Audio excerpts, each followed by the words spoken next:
Hello दोस्तों, welcome back to my channel. मैं थोल्ला भाई पिक्की में आपका स्वागत है। तो दोस्तों, आज का जो आपका टॉपिक होगा वो होगा फिजिक्स क्लास 10th का साइंस का न्यूमेरिकल होगा। ठीक है, साइंस की आज मैं लगभग 6 या 7 न्यूमेरिकल बताऊंगा जो पेपर में आए हुए हैं। जैसा कि पहला ही प्रश्न देख रहे हैं, लिखा है कि वायु के सापेक्ष जल एवं कांच के अपवर्तनांक क्रमशः 4/3 तथा 3/2 है। कांच के सापेक्ष जल का अपवर्तनांक ज्ञात करना है और दूसरा प्रश्न इसी में लिखा है कि जल के सापेक्ष कांच का अपवर्तनांक ज्ञात करना है। देखो, ये प्रश्न पढ़ने में तो बहुत सरल लग रहा होगा, पर इस सवाल का जो तरीका होता है वो एकदम अलग होता है। तो इस सवाल को हम कैसे हल करेंगे, चलो सीखते हैं। देखो, लिखा है वायु के, आपको के शब्द पकड़ना है। वायु के सापेक्ष जल और कांच का अपवर्तनांक, पहले यहाँ पर हम लिख लेते हैं कि वायु के सापेक्ष जल का अपवर्तनांक, जल का अपवर्तनांक। ठीक है, वायु के सापेक्ष जल का अपवर्तनांक। देखो, यहाँ पर जो ये के शब्द है, के इसको पहले लिखना है और ये का शब्द जो है ना वो बाद में होना चाहिए। अगर इस तरह से आप लिखते हो तो आपका प्रश्न कभी गलत नहीं होगा। तो लिखा है वायु के सापेक्ष जल का अपवर्तनांक कितना है, 4/3 है। तो यहाँ 4/3 लिखेंगे। फिर लिखेंगे वायु के सापेक्ष जल की जगह पे क्या लिखेंगे, कांच। ठीक है, कांच का अपवर्तनांक। तो कांच का अपवर्तनांक कितना लिखा है, ये आपका लिखा है 3/2। दो प्रश्न ज्ञात करना है। पहला, कांच के सापेक्ष जल का अपवर्तनांक, कांच के सापेक्ष जल का अपवर्तनांक, पहला प्रश्न तो ये ज्ञात करना है। और दूसरा आपका क्या लिखा है, दूसरा लिखा है जल के सापेक्ष कांच का अपवर्तनांक, जल के सापेक्ष कांच का अपवर्तनांक। तो ये दो प्रश्नों को हम हल करेंगे बहुत ही सरल तरीके से। पूरा प्रश्न हमने समझ लिया है और लिख भी लिया है। अब देखो होता क्या है, प्रश्न में लिखा है वायु के सापेक्ष जल का अपवर्तनांक। तो वायु के लिए हम लिखेंगे ए। ठीक है, वायु के लिए क्या लिखेंगे, ए। अपवर्तनांक के लिए क्या लिखेंगे, एन लिखेंगे। और जल के लिए क्या लिखेंगे, डब्लू। मतलब ए एन डब्लू का मान कितना है, 4/3। ए एन डब्लू का मान है 4/3। और वायु के सापेक्ष कांच का, तो वायु के लिए लिखेंगे ए, अपवर्तनांक के लिए लिखेंगे एन, कांच का मतलब जी। ए एन जी का वैल्यू दिया 3/2। ये चीज़ अगर आपको आ गया ना तो पूरा सवाल आप कर लोगे। तो यही चीज़ मेन है, इसको ध्यान से समझना है। ए एन डब्लू का वैल्यू 4/3, ए एन जी का वैल्यू 3/2। हमें निकालना है कांच के सापेक्ष जल का अपवर्तनांक। क्या लिखा है, कांच। तो कांच पहले लिखा है तो लिखेंगे जी, अपवर्तनांक के लिए एन, जल के लिए डब्लू, जी एन डब्लू। उसके बाद लिखा है जल के सापेक्ष, तो जल के लिए डब्लू सापेक्ष कांच का अपवर्तनांक, यहाँ पे एन, और कांच के लिए जी, WNG। ये दो वैल्यू हमें निकालना है। तो चलो पहला सवाल हल करते हैं। क्या लिखना है, GNW बराबर, देखो जो वैल्यू पीछे लिखा है, देखो W पीछे लिखा है ना, तो यहाँ पे W वाला जो मान होगा वो ऊपर लिखेंगे। और जी जो आगे लिखा है ना, इसका मान, ये वाला जी इसमें लिखा है ना, तो इसका मान नीचे लिखेंगे। बस ये चीज़ आप पकड़ना, जो मैं बता रहा हूँ ये सबसे बेस्ट तरीका होता है और यही तरीका आपको याद करना है। इसके बाद ANW का मान क्या है, 4/3। तो यहाँ पर 4/3 हो जाएगा। ANG का मान कितना है, 3/2। तो यहाँ पर 3/2 हो जाएगा। यहाँ पर हो जाएगा 4/3। इसको पलट देंगे तो 2 जाएगा ऊपर, 3 आएगा नीचे। 4 को 2 से गुणा करेंगे 8, और 3 को 3 से गुणा करेंगे 9। तो पहले प्रश्न का आंसर आ गया 8/9। अब दूसरा सवाल हल करते हैं इसी में। तो दूसरा सवाल में क्या हल करना है, WNG निकालना है, WNG निकालना है। जी है ना, तो जी अगर पीछे लिखा है तो इसका मान, ये वाला मान ऊपर लिखेंगे। जो वैल्यू पीछे लिखा रहेगा उसको ऊपर लिखेंगे, और जो आगे लिखा है ना उसको नीचे लिखेंगे। तो ANG का वैल्यू है 3/2, और ANW का वैल्यू है 4/3। तो यहाँ पर हो जाएगा 3/2। इसे पलट देंगे तो 3 जाएगा ऊपर, 4 आएगा नीचे। 3 त्रिका 9, 4 दूना 8। तो ये आपका आ गया 9/8। तो ये आपका दोनों प्रश्न हो गए करेक्ट। ठीक है, तो इस तरह का सवाल जब भी आएगा आपको यही रूल लगाना है, ये आपका सबसे बेस्ट तरीका होगा। तो अगला आपका सवाल है, सवाल में लिखा है कि जल तथा कांच के अपवर्तनांक क्रमशः 1.35 तथा 1.50 हैं। यदि प्रकाश किरण कांच से जल में जा रही है, कांच से जल में जा रही है, तो कांच के सापेक्ष जल का अपवर्तनांक ज्ञात करना है। पूरा प्रश्न ध्यान से पढ़ो, बहुत कुछ यहाँ पर आपको मिसिंग लग रहा होगा, कुछ छूटा है यहाँ पर, वो शब्द लिखा नहीं है, आपको पकड़ना है। देखो कोई भी प्रकाश किरण वायु से ही तो आएगी, तो यहाँ पर ये जो प्रश्न है ना, ये होगा वायु के सापेक्ष जल का अपवर्तनांक। देखो वायु के सापेक्ष जल का अपवर्तनांक कितना लिखा है, 1.35। और वायु के सापेक्ष कांच का अपवर्तनांक लिखा है 1.50। हमें कांच के सापेक्ष जल का अपवर्तनांक निकालना है। तो पूरा प्रश्न आप लिख चुके होंगे, अगर लिख चुके हैं तो हल कैसे करना है। देखो यहाँ पर वायु के सापेक्ष जल का अपवर्तनांक कितना लिखा है प्रश्न में, 1.35। ठीक है, क्या लिखा है 1.35। और वायु के सापेक्ष कांच का जो अपवर्तनांक है वो है आपका 1.50। क्या है 1.50। हमें निकालना क्या है, हमें निकालना है कांच के सापेक्ष जल का अपवर्तनांक। तो वायु लिखा है ना, तो वायु के लिए हम क्या लिखेंगे, वायु के लिए ए लिखेंगे, अपवर्तनांक के लिए एन लिखेंगे, और जल के लिए डब्ल्यू लिखेंगे, वाटर। मतलब ये ए एन डब्ल्यू का वैल्यू है, और यहाँ वायु के सापेक्ष तो ए लिखेंगे, एन लिखेंगे, और कांच के लिए यहाँ पे जी लिखेंगे, ए एन जी लिखेंगे। ठीक है, तो ए एन डब्ल्यू का मान, ए एन जी का मान दिया है, हमें कांच के सापेक्ष जल का अपवर्तनांक निकालना है। तो कांच के लिए यहाँ पे जी लिखेंगे, अपवर्तनांक के लिए एन लिखेंगे, और जल के लिए यहाँ पे डब्ल्यू लिखेंगे। जी एन डब्ल्यू बराबर क्या हो जाएगा, जी एन डब्ल्यू, देखो यहाँ पे डब्ल्यू लिखा है ना, अगर डब्ल्यू बाद में लिखा है तो डब्ल्यू वाला जो वैल्यू होगा वो ऊपर होगा, ये वाला वैल्यू। तो ए एन डब्ल्यू लिखेंगे ऊपर, और बटे में हो जाएगा A N G, A N G हो जाएगा नीचे। तो यहाँ पर हो जाएगा जी एन डब्ल्यू बराबर ए एन डब्ल्यू का मान क्या है, ए एन डब्ल्यू का मान है 1.35, बटे में हो जाएगा 1.50। 2 अंक पे दशमलव यहाँ पर भी कट जाएगा, वैल्यू आ जाएगा 135, और बटे में आ जाएगा 150। 15 से काटेंगे, 15 नवैया 135, और 15 दहम में 150। एक जीरो है तो एक अंक पे पॉइंट लगा देंगे, 0.9 आपका जो होगा वो करेक्ट आंसर हो जाएगा। तो इस प्रश्न का जो उत्तर आएगा वो आ जाएगा 0.9। बढ़ते हैं अगले प्रश्न की ओर। अगला प्रश्न है आपका, लिखा है कि वायु तथा जल में प्रकाश की चाल क्रमशः 3 × 10⁸ मीटर प्रति सेकंड तथा 2.525 × 10⁸ मीटर प्रति सेकंड है, तो वायु के सापेक्ष जल का अपवर्तनांक ज्ञात कीजिए। देखो यहाँ पर भी प्रश्न कुछ ऐसा ही है, लिखा वायु तथा जल में प्रकाश की चाल क्रमशः 3 × 10⁸ है। वायु में लिखा है और जल में लिखा है, वायु तथा जल में प्रकाश की चाल, तो वायु में प्रकाश की चाल कितना है 3 × 10⁸, और जल में कितना है 2.5। तो पहले यहाँ पर लिख लेते हैं। देखो प्रश्न आपका जो प्रश्न नंबर 3 है, इसमें लिखा है वायु में प्रकाश की चाल, वायु में प्रकाश की चाल, तो कितना लिखा है, तो ये आपका लिखा है 3 × 10⁸ मीटर प्रति सेकंड। और लिखा है जल में प्रकाश की चाल, जल में प्रकाश की चाल, जल में प्रकाश की चाल, तो ये आपका लिखा है 2.25 × 10⁸ मीटर प्रति सेकंड। ठीक है, इतना तो आपको प्रश्न में लिखा ही है। उसके बाद पूछा क्या था, प्रश्न में पूछा है वायु के सापेक्ष जल का अपवर्तनांक ज्ञात कीजिए। तो यहाँ पर लिखेंगे कुल मिला के अपवर्तनांक ज्ञात करना है, तो लिख भी दे रहे हैं वायु के सापेक्ष जल का अपवर्तनांक हमें ज्ञात करना है, जल का अपवर्तनांक। ठीक है, ये हमें ज्ञात करना है।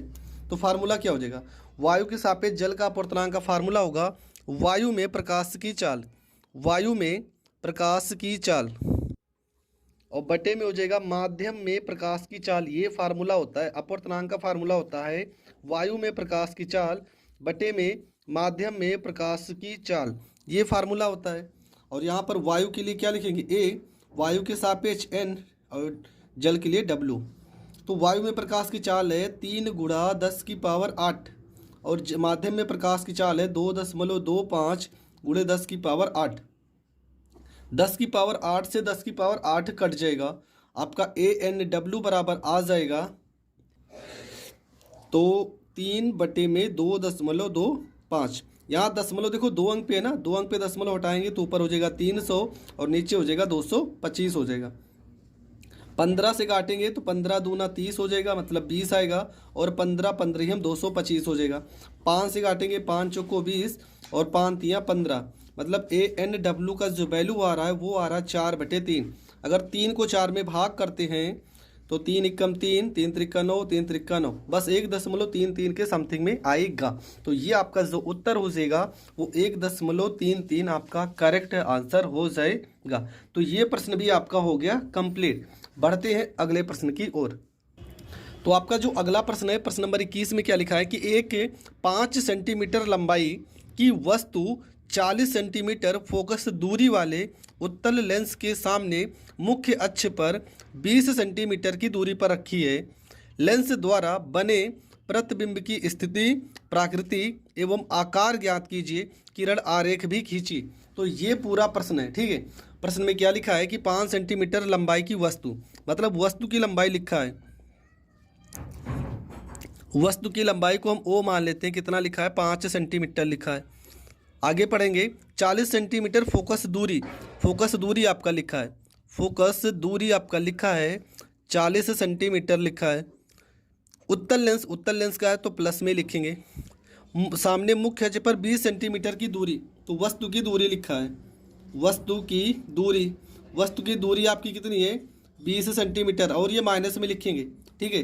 दूरी जो होगी वो आपको माइनस में रखना है, चाहे उत्तल लेंस हो चाहे अवतल लेंस हो, दूरी हमेशा माइनस में ही रखेंगे, ठीक है। इसके बाद लिखा है प्रतिबिंब की स्थिति ज्ञात कीजिए, मतलब प्रतिबिंब की दूरी हमें ज्ञात करना है, प्रतिबिंब की दूरी ज्ञात करना है, मतलब v का मान ज्ञात करना है, ठीक है।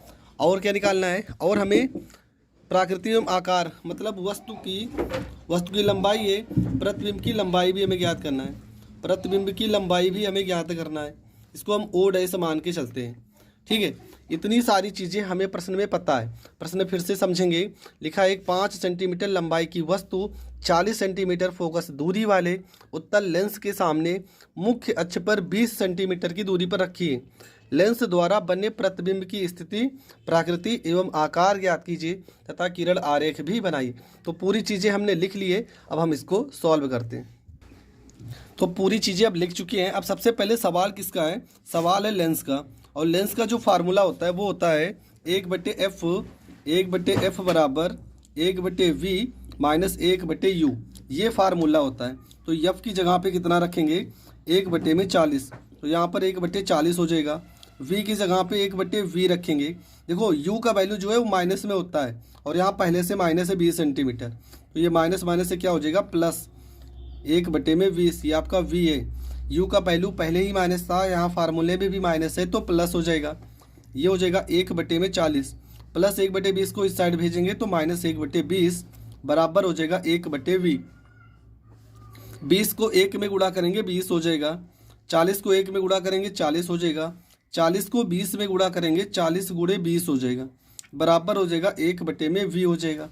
यहाँ पर आ जाएगा 1/v बराबर 40 में से 20 घटाएंगे तो माइनस में 20, और बटे में हो जाएगा 40 गुणे 20, 20 से 20 काट देंगे, 1/v बराबर निकल कर आएगा माइनस 1/40। v बराबर सीधा अगर देखा जाए तो आ जाएगा माइनस में 40 सेंटीमीटर। तो v का वैल्यू कितना आ गया माइनस में 40 सेंटीमीटर। पर सवाल में हमें प्रतिबिंब की लंबाई भी ज्ञात करना है, तो फार्मूला होता है आवर्धन बराबर m बराबर प्रतिबिंब की लंबाई बटे में होता है वस्तु की लंबाई, और इसके सामने एक फार्मूला और होता है v बटे में u। अब यहाँ पर माइनस नहीं होता है क्योंकि सवाल आप पढ़ रहे हो लेंस का, और लेंस के सवाल में यहाँ पर माइनस नहीं होता। अगर दर्पण का सवाल होता है तो यहाँ पर माइनस होता है, ये चीज़ आप ध्यान देना, नहीं गलत होगा। अगर दर्पण का सवाल रहेगा तो यहाँ माइनस लगाएंगे, लेंस का सवाल रहेगा तो यहाँ पर प्लस ही रहेगा आपका। तो प्रतिबिंब की लंबाई हमें ज्ञात करना, इसको हम ओ डैश मान लेते हैं। वस्तु की लंबाई प्रश्न में दिया था 5 सेंटीमीटर। v का वैल्यू देखो कितना आ गया, माइनस में आया ना, v का वैल्यू -40, तो यहाँ पर -40 रखेंगे। u का वैल्यू कितना था, u का वैल्यू प्रश्न में था आपका -20, तो यहाँ पर -20 रखेंगे। अब यहाँ पे काट देंगे, देखो माइनस से माइनस कट गया, 20 से दूना 40 हो गया। ओ डैश बराबर 5 को 2 से गुणा करोगे 5 दूना 10 सेंटीमीटर होगा, ठीक है। ओ डैश का वैल्यू कितना होगा 10 सेंटीमीटर, और ओ डैश जो आपका है ये आपका प्रतिबिंब की लंबाई है, ठीक है। तो प्रतिबिंब की लंबाई कितनी आ गई? प्रतिबिंब की लंबाई आ गई आपकी 10 सेंटीमीटर। अब देखो अगर प्रतिबिंब सीधा है मतलब प्लस में आ रहा है ना, तो इसका मतलब सीधा होगा, आभासी होगा, ठीक है, सीधा आभासी और 10 सेंटीमीटर लंबा होगा, 10 सेंटीमीटर लंबा होगा। तो प्रश्न में ये भी पूछा था कि उसकी प्रकृति बताइए, तो आप बता सकते हो सीधा होगा, आभासी होगा और 10 सेंटीमीटर लंबा होगा। तो ये प्रश्न भी आपका कंप्लीट हो चुका है। अब बढ़ते हैं अगले प्रश्न की ओर। तो आपका जो अगला सवाल है प्रश्न नंबर उदाहरण नंबर 22 लिखा है कि एक उत्तल लेंस से 5 सेंटीमीटर की दूरी पर स्थित एक वस्तु का प्रतिबिंब वस्तु के और वस्तु से 2 गुना बड़ा बनता है। यदि वस्तु को उसी लेंस से 15 सेंटीमीटर दूरी पर रखा जाए तो उसके प्रतिबिंब की स्थिति क्या होगी? वस्तु को उसी लेंस से 15 सेंटीमीटर की दूरी पर रखा जाए तो प्रतिबिंब की स्थिति पूछा है तथा आवर्धन भी ज्ञात करना है।